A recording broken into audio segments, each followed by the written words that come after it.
Tom Joyner with that report there. Well, this week, a blistering Productivity Commission report warned governments are not doing enough to close the gap in Indigenous life expectancy and other health indicators. The report said that aside from some pockets of good practice, overall measures to implement the agreement have been weak and have not led to improvements that are noticeable and meaningful for Indigenous people.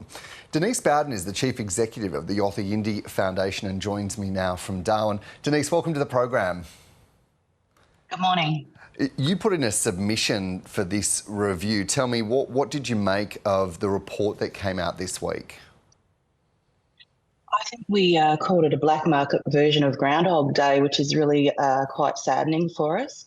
The findings, as we see them, continue to look worse. To keep collecting this data and statistics is incredibly frustrating, especially for us in the Northern Territory. We've seen, a set of 5 principles where we've put forward since 2017, and yet we really do need to turbocharge this situation if we're going to see some changes to those gaps. Denise, in your submission, you called for an overhaul to the GST funding model that, in fact, you and I have spoken about on this very network. Just explain to us, anyone who's not familiar, what exactly do you think needs to happen when it comes to GST? So the current way that the GST formula is weighted, that treats perhaps a person in Parramatta as a person in, say, Larger Northern Territory.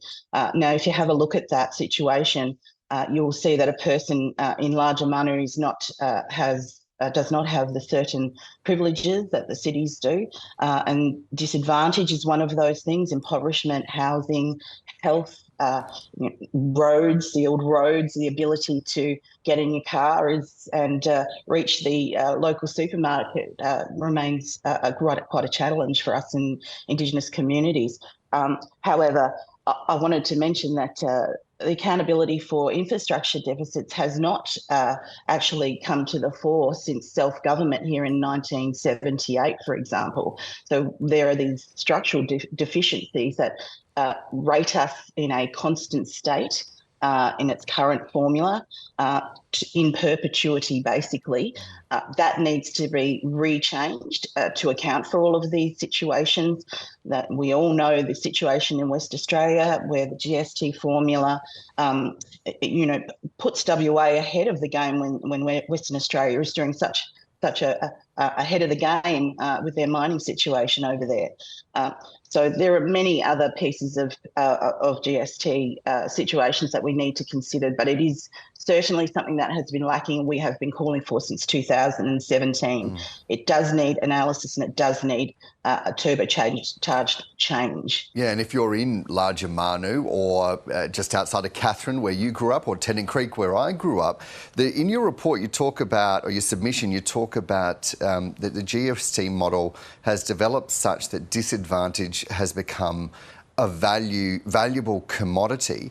In your jurisdiction there in the Northern Territory, is there a greater need for transparency around accounting or disclosure of money that's coming in from the Commonwealth that is said to be earmarked or specifically tethered to dealing with Indigenous disadvantage, to ensure that that's actually where the money is spent? It's a very good question, Dan, and yes, absolutely. And that our submission to the Productivity Commission basically said accountability measures need to be factored into these changes moving forward. So when GST is carved up, say in Canberra, it filters through to our state. It is untied, and it is not with purpose. Therefore, these measures are not tracked, and we have talked specifically about these issues, and things such as here in the Northern Territory, we've built a massive prison that has multi-millions of dollars to allow for incarceration rates, and we see here in the Northern Territory exactly this with youth justice here, all Indigenous here in the Northern Territory incarcerated. So the prison situation here was devised to allow for prisoner bed capacity spillage.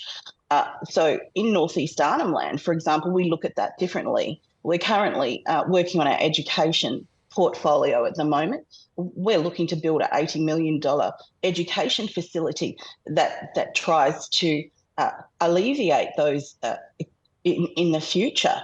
We want to see less incarceration rates and look to the root cause and problem of these situations rather than continue to build another prison. Yeah, Denise Bowden, we will have to leave it there. Thank you so much for your time and generosity with us this morning. Denise Bowden's the CEO of the Yothu Yindi Foundation. Thank you.